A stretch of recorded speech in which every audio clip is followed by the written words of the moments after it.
السلام علیکم ورحمۃ اللہ وبرکاتہ نحمدہ ونصلی علی رسولہ الکریم اما بعد۔ امید کرتے ہیں آپ تمام سسٹرز خیر و عافیت سے ہوں گی اور ایمان کی بہترین حالت میں ہوں گی۔ اللہ رب العزت سے دعا ہے آپ کی طرف ہر بڑھنے والا شر خیروں میں بدل دے، آمین آمین۔ اور اللہ رب العزت سے دعا ہے کہ آپ کے قیام و صیام اللہ رب العزت اپنی بارگاہ میں قبول و منظور فرمائے، آمین۔ پیاری سسٹرز، ہم لوگ سورہ آل عمران کی آیت مبارکہ 158 تک ترجمہ تفسیر پڑھ چکے تھے۔ آج کا لیسن آیت مبارکہ 159 ہے۔ آج کا لیسن بہت ہی زیادہ امپورٹنٹ ہے، ایک ہی آیت مبارکہ ہے لیکن بہت ہی میننگ فل ہے۔ ایک لیڈر کے لیے اس میں بہت زیادہ سبق چھپے ہوئے ہیں، تو اس آیت مبارکہ کو ہم شاید ایک ہی سٹیپ میں کمپلیٹ نہ کر پائیں، تو آج ہم فرسٹ جز پڑھیں گے، سیکنڈ جز نیکسٹ لیسن میں اس کو کمپلیٹ کریں گے۔ تو آئیے لیسن سٹارٹ کرتے ہیں۔ رب اشرح لی صدری ویسر لی امری واحلل عقدۃ من لسانی یفقہوا قولی اللہم بارک لنا فی اوقاتنا اللہم فقہنا فی الدین اللہم انی اسألک الہدی والتقی والعفاف والغنی اللہم الہمنی رشدی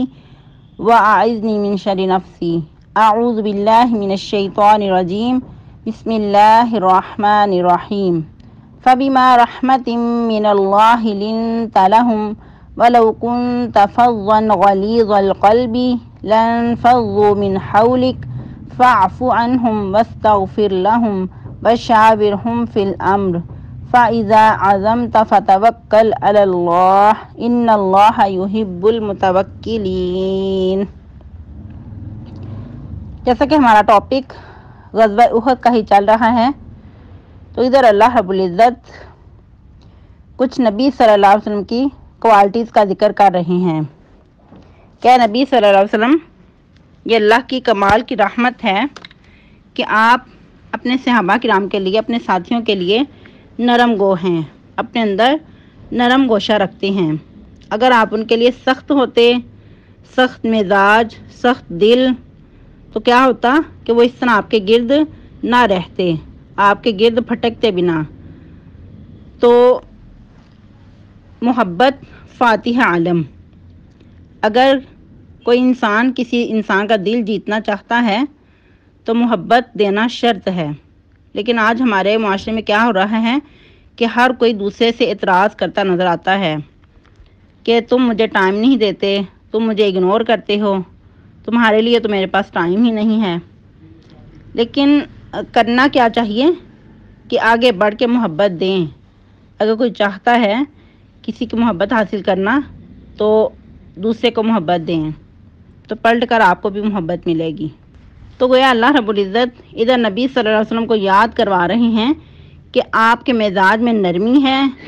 آپ اس نرمی سے فائدہ اٹھاتے ہوئے ان کو معاف کر دیں اور ان کے لیے بخشش کی دعا کریں۔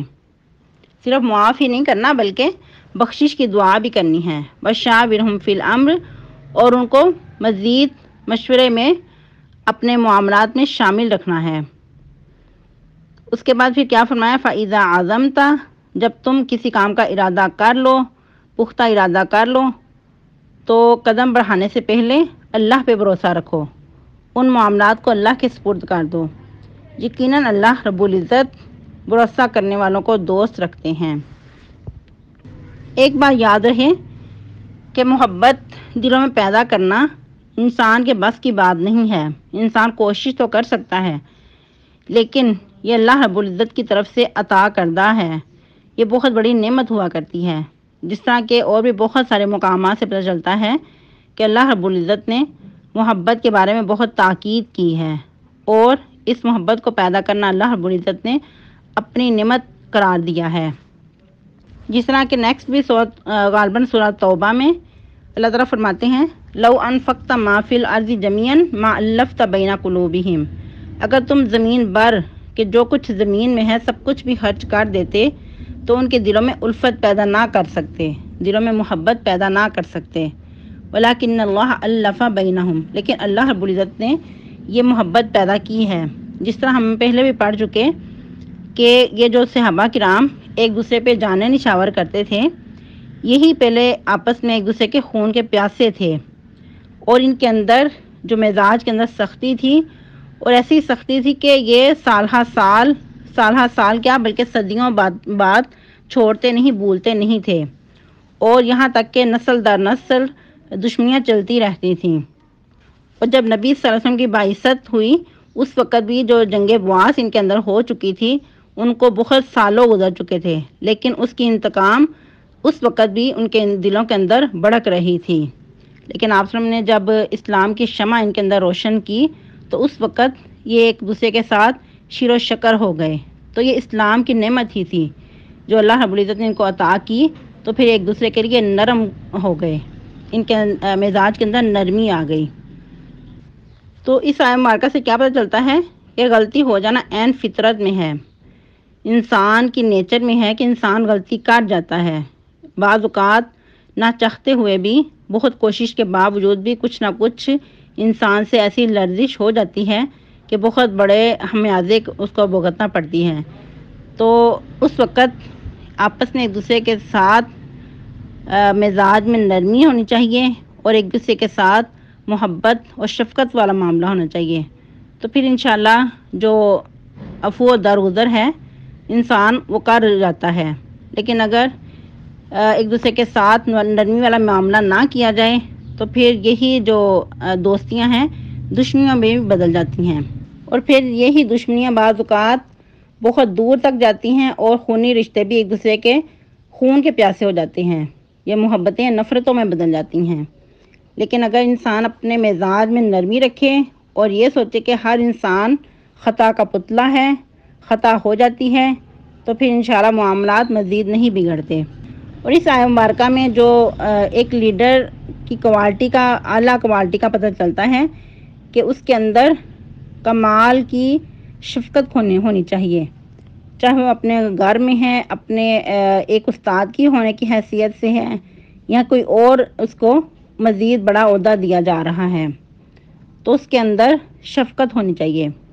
اور جتنا بڑا کوئی لیڈر ہوتا ہے، جتنا بڑا کوئی عہدے دار ہوتا ہے، اتنی بڑی ہی اس پہ ذمہ داری بھی عائد ہوتی ہے۔ جیسا کہ ایک جو لیڈر ہے وہ قوم کا خادم ہوتا ہے، لیکن آج جب ہم نے اپنی ذمہ داریاں چھوڑ دیں تو اس وقت معاملات میں دراڑیں آئیں، معاملات ہی بگڑ گئے، معاملات سنورنے کی بجائے مزید الجھ گئے۔ اب دیکھیں ادھر غزوہ احد میں صحابہ کے نام سے کتنی بڑی غلطی ہوئی، کتنا زیادہ نقصان ہوا کہ مال غنیمت جو ہاتھ میں آ رہی تھی وہ چھن گیا، اور اس کے علاوہ جو فتح تھی وہ شکست میں بدل گئی۔ بہت سارے صحابہ کرام شہید ہو گئے، بہت سارے گھر جو تھے وہ ویران ہو گئے، لیکن اللہ رب العزت نے اس کے باوجود صحابہ کرام سے درگزر کیا، ان کو معاف کر دیا، اور اپنے پیغمبر صلی اللہ علیہ وسلم کو بھی یہی تاکید کر رہے ہیں کہ آپ ان کو معاف کر دیں اور ان کے لیے بخشش کی دعا کریں۔ دیکھیں کہ انسان جب اپنے اندر بہت بڑا ظرف رکھتا ہے تو پھر ہی کسی کے لیے بخشش کی دعا کرتا ہے، ورنہ تو انسان اگنور کر دیتا ہے، یا بعض اوقات اگر منہ سے کہہ بھی دیتا ہے کہ میں نے معاف کر دیا، لیکن دل میں کہیں نہ کہیں کچھ نہ کچھ دوسرے کے بارے میں کینہ رکھ لیتا ہے۔ تو ان الفاظ سے پتہ چل رہا ہے کہ معاف کر دینا دل سے معاف کرنا ہے، اور بخشش کی دعا بھی کرنی ہے۔ جس طرح دیکھیں کہ سیدنا یوسف علیہ السلام جب ان کے بھائیوں نے ان کے ساتھ اتنا یعنی کہ برا سلوک کیا، ان کے جان کے در پہ ہو گئے اور ان کو گہرے کنویں میں پھینک دیا، اور دوبارہ جو ایک زندگی کی امید نہیں تھی، اس کے باوجود اللہ رب العزت نے ان کو بچا لیا اور ان کو نوازا، اور اتنا بڑا عہدہ دیا کہ عزیز مصر کا ان کو عہدہ دیا۔ تو اس کے باوجود بھی انہوں نے اپنے بھائیوں کے بارے میں کتنا شفقت کا معاملہ کیا، اپنے بھائیوں کے ساتھ کوئی ایسی انتقام کی بات نہیں کی، کچھ ایسا نہیں کہا کہ جو دوسروں کے لیے بھی اذیت کا باعث ہوتا، بلکہ ان کو کیا کہا کہ اللہ رب العزت بھی تمہیں معاف کرے، بلکہ ایسے پیارے الفاظ کہے کہ لا تثریب علیکم اليوم، کہ تم پہ کچھ بھی ملامت نہیں، تمہارے ساتھ کوئی گلہ نہیں، اللہ تمہیں معاف کرے۔ اور بھی بے شمار واقعات ملتے ہیں۔ تاریخ اسلام اگر مطالعہ کریں تو بے شمار واقعات ملتے ہیں کہ جو بہت بڑی غلطی ہو جانے کے باوجود بھی ایک دوسرے کو معاف کر دیا، پھر سے پیار و محبت کی فضا قائم ہو گئی، تو پھر دین کا بھی بہت فائدہ ہوا۔ ورنہ اگر انسان ہر کوئی منہ بنا کے بیٹھ جائے اور ایک دوسرے کے ساتھ کھینچا تانی میں رہے تو پھر اس میں بہت بڑا جو نقصان ہے وہ دین کا ہے۔ اس سے پھر دین جو ہے مزید نہیں پنپ سکتا۔ آپس میں ایک دوسرے کے ساتھ اگر روز روز بکھر کے بیٹھے ہیں، ایک دوسرے کے ساتھ دل بھی منتشر ہو گئے ہیں، تو پھر جو دین اسلام کا کام ہے وہ کس نے کرنا ہے؟ لیکن اس میں ایک اور چیز یاد رہے کہ ایسا نہیں کہ انسان بالکل بھی دوسرے کو کچھ سزا نہ دے۔ بعض اوقات سزا دینا بھی ضروری ہوتا ہے۔ دوسرے کی اصلاح کے لیے کچھ نہ کچھ اگر پنش کیا جائے تو یہ دوسرے کی بھلائی کے لیے ہی ہوتا ہے۔ جس طرح کہ ایک استاد ہے، اگر وہ اپنے یعنی کہ جو اسٹوڈنٹ ہیں، شاگرد ہیں، ان کو سزا نہیں دیتا تو وہ پہلے سے زیادہ اچھے طریقے سے کام نہیں کر پاتے۔ تو کچھ نہ کچھ اگر سزا دی جائے تو یہ بھی ایک استاد کی ذمہ داری ہوتی ہے کہ وہ اپنے دل میں محبت رکھتے ہوئے بھی، شفقت کا معاملہ کرتے ہوئے بھی اپنے شاگردوں کو سزا دیتا ہے، تو یہ بھی ان کی بھلائی کے لیے ہوتا ہے۔ جس طرح کہ ایک والدین ہیں، والدین کی ذمہ داری ہوتی ہے کہ اگر بچے کچھ غلط کرتے ہیں تو ان کو سزا دی جائے۔ بعض اوقات صرف ان کو کچھ ڈانٹ سے ہی یعنی کہ ڈانٹ پلا کے ہی کام چلا لیا جاتا ہے، بعض اوقات ان کو مارنا بھی پڑتا ہے، اور ان کی جو پٹائی کی جاتی ہے وہ بھی ان کی بھلائی کے لیے ہوتا ہے، نہ کہ کسی دشمنی کے لیے۔ جس طرح کے جو غزوہ تبوک سے پیچھے رہ گئے تھے، 3 صحابہ کرام سچے سچے مسلمان تھے اور جلیل القدر صحابہ میں سے تھے اور بدری صحابی تھے، تو اس وقت ان کو بھی سزا دی گئی، سرزنش کی گئی، اور اتنے سخت ان پہ حالات آئے کہ ان کو لگے کہ ہماری جانیں ہی ہم پہ یعنی کہ تنگ ہو گئی ہیں، یہ زمین ہے وہ بھی ہم پہ تنگ ہو گئی ہے، اور ہر کوئی ان کے ساتھ ناراض ہے۔ تو ان کو اگر پنش کیا گیا تو یہ بھی ان کی بھلائی کے لیے ہی تھا،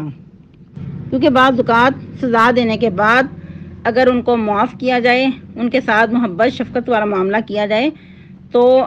بعض اوقات جو ان کی صلاحیتیں ہوتی ہیں وہ پہلے سے بہتر کام کرتی ہیں، اندر دبی صلاحیتیں ابھر کر باہر آتی ہیں۔ آج کے لیے اتنا ہی کافی ہے، باقی اپنا لیسن ادھر سے ہی کنٹینیو کریں گے اور مشورے کے پہ بات کریں گے، مشورے کی اہمیت کیا ہے اسلام میں۔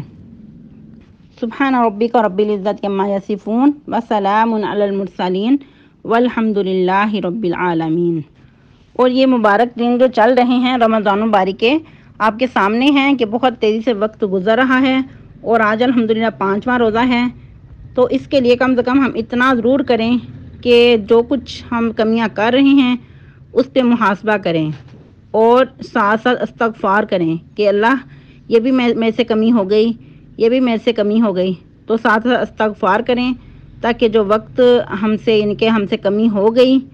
ساتھ ساتھ اس کا ازالہ ہوتا رہے، اور بعد میں وہ وقت جو ہم سے چھین گیا، جو ہم سے کمی کوتاہی ہو گئی، اس پہ ہمیں حسرت نہ رہ جائے۔